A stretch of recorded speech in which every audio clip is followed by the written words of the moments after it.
Today I'm going to be talking to you about what I would do if I was to start my gym training journey from scratch. And I'm going to be pretty honest with you, I've made pretty much every single mistake in the book. I've had 2 surgeries, I've struggled to learn. I knew what to do, I just didn't apply it. And today isn't just about me teaching you. I want you to take away what I'm going to tell you and I want you to apply it and practice it in the gym. But I'm going to be going through 7 really important things that I wish I knew sooner.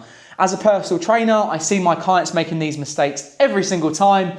I did exactly the same when I started learning, and I'll be honest, I still sometimes make some of these mistakes even now. They're easier said than done, they're easier to learn than apply, but if you can look to make some of these changes to your training, it's going to absolutely change the way you train and completely improve your physique. Starting off with point number 1, I want to talk to you about quality over quantity. When I first started gym training, I thought that more was better. I thought that doing more sets, doing more reps, eating more chicken breast, drinking more protein shakes was going to be the answer to me improving, to me getting the results that I wanted. But it wasn't until 5, 6, 7 years in my training journey that I actually realised that I was doing too much. And because of this, the quality of what I was doing was suffering and I wasn't actually improving in any area of my training. What I started to do is I started to become efficient.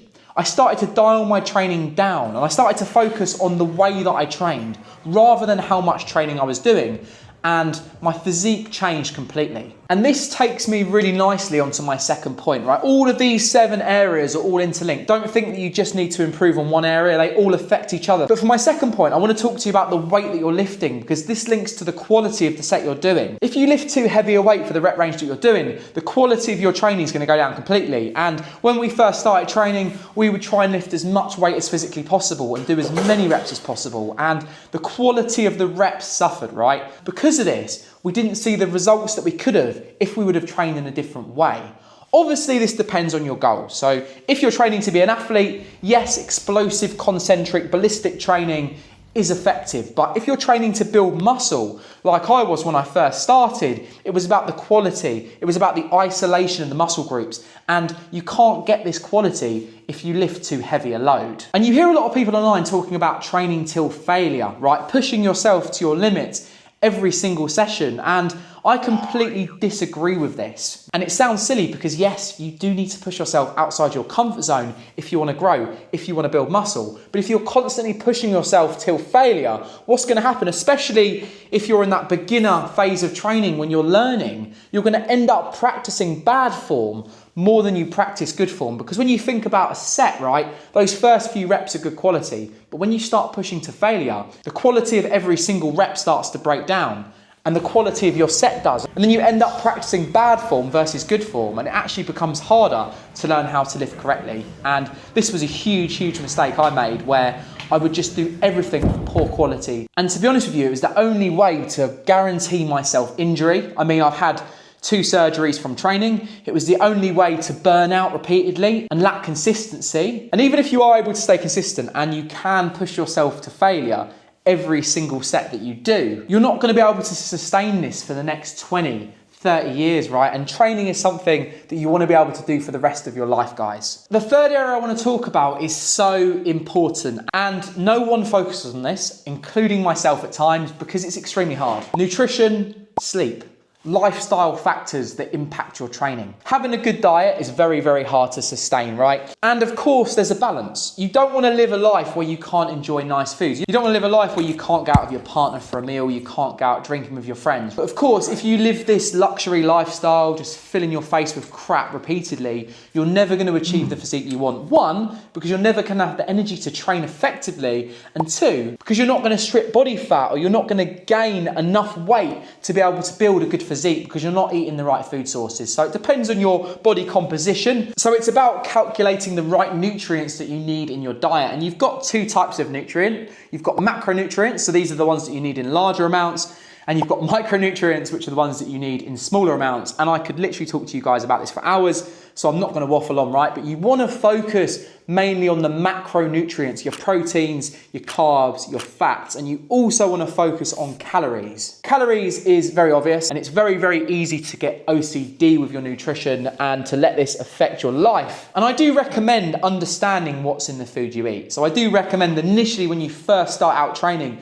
Track your calories, get a bit of an understanding of the nutrients and the nutritional value in the foods that you're actually eating. But as you get experience, you should be able to look at foods and roughly know what you're getting, right? I haven't tracked my calories for the last few years, and I've managed to achieve the best physique that I've achieved in my entire life over the last year. The most important thing that affects training, right, for me, I've noticed this. I've stuffed my face with 10,000 calories of shit, and I've had an amazing training session the next day. But sleep, whenever I get a bad night's sleep, I always notice that the next day my training quality is absolutely shit, right? I can't lift as much weight.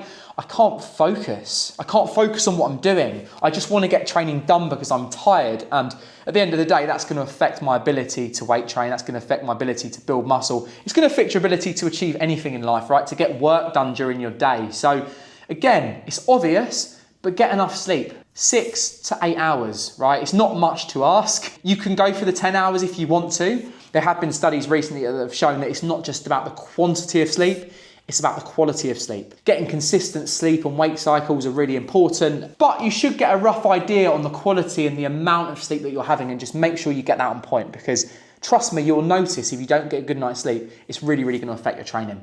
Now, something I want to talk to you guys about more on a personal level is my fitness journey, right? And the reasons why I started training. I was bullied from a young age as a kid, and I was very, very insecure. I was very underconfident. And for me, training was something that I was quite naturally good at, and I found that it became a bit of a way for me to express myself. It became a way for me to feel recognised, to feel noticed. It's only been the last few years that I've realised that I was training for the complete wrong reasons, right? I was training for validation from others, training to show off. I was training to look good. I was training because I wanted other people to like me. I wanted to be liked. And I want you guys to realise this right now. If you're at the start of your fitness journey, you need to do it for the right reasons. Don't do it like me because you want to be recognised and you want to be noticed by other people. It's stupid because you'll train for another 10, 15, 20 years and you'll achieve a physique that you could have dreamed of, and you'll realise, actually, it doesn't even fucking matter.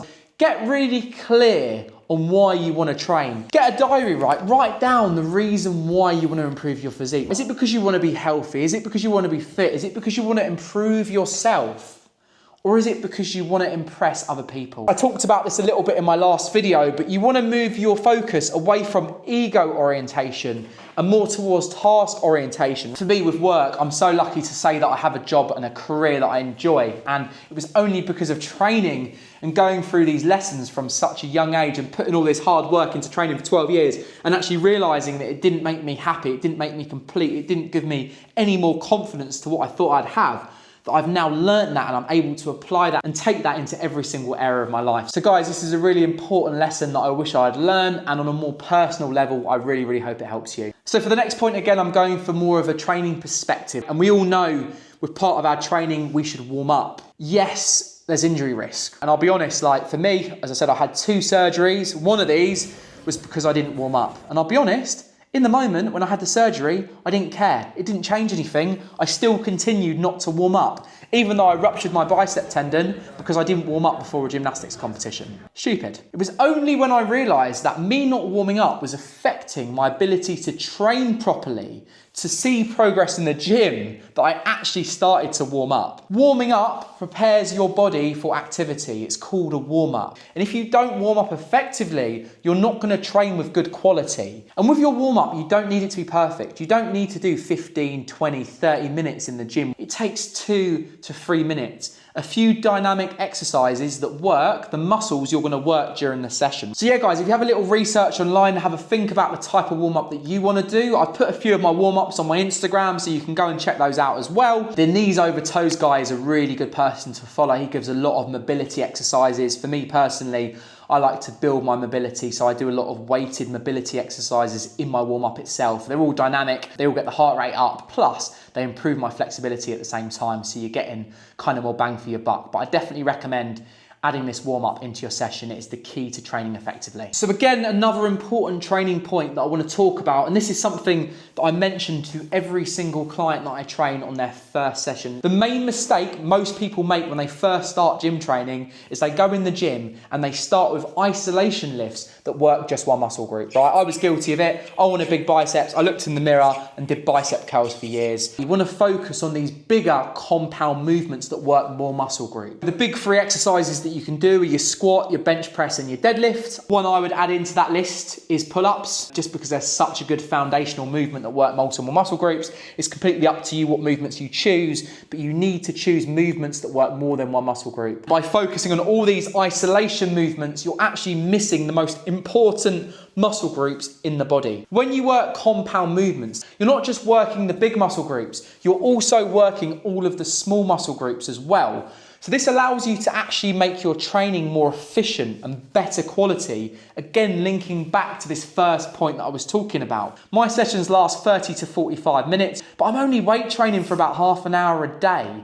And I get such good quality because I hit compound movements. So I'm moving on to the final point, and the point I was most excited to talk to you about. And I would say this is the most important thing that I've learned in the last 12 years training. And it kind of encompasses everything that I've just talked about. A lot of people, when they first start gym training, they go in the gym to get it done and to say that they've gone to the gym. And there's this really important thing that you'll learn with years of training, and it's called mind to muscle connection. And the only way you can build mind to muscle connection in the gym is by purely focusing on what you're doing when you're training. You're trying to feel every single rep that you're doing. You're trying to feel every single set that you do. I see a lot of my clients, and I notice that some people naturally just have a knack at using the correct muscle groups when they're lifting. They're naturally very good at mind to muscle connection, but for the majority of people, it's something that you build. So if you still think I'm waffling on a little bit, let me give you an example. So when you're doing your chest pressing, right?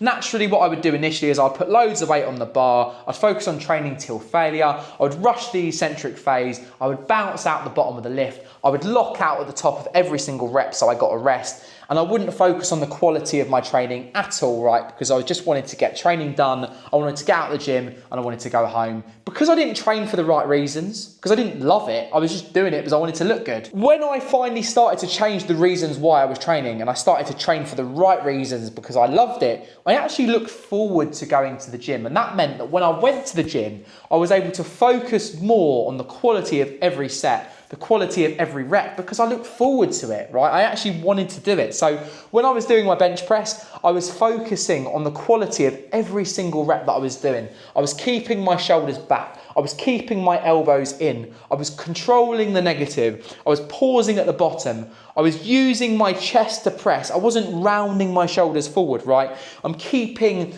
constant tension on the muscle. And what I've learned over the last 12 years is what mind to muscle connection really is. It's not just your ability to connect with the muscle. It's more your ability to focus on what you're doing when you're training. It's your ability to be attentive. It's your ability to concentrate. And again, that's something that applies to every single area of life. And some people are better at learning than others because they're better at focusing. But everyone can train this muscle in their mind that allows them to focus and improve the quality of their training. So when it comes to improving this, guys, I think the most important way that I learned was to drop the ego. It was to drop the I know better than everyone else. I know what I'm doing, right? For me, I'd go in the gym, I'd lift heavy. People would say to me, mate, just slow the movement down.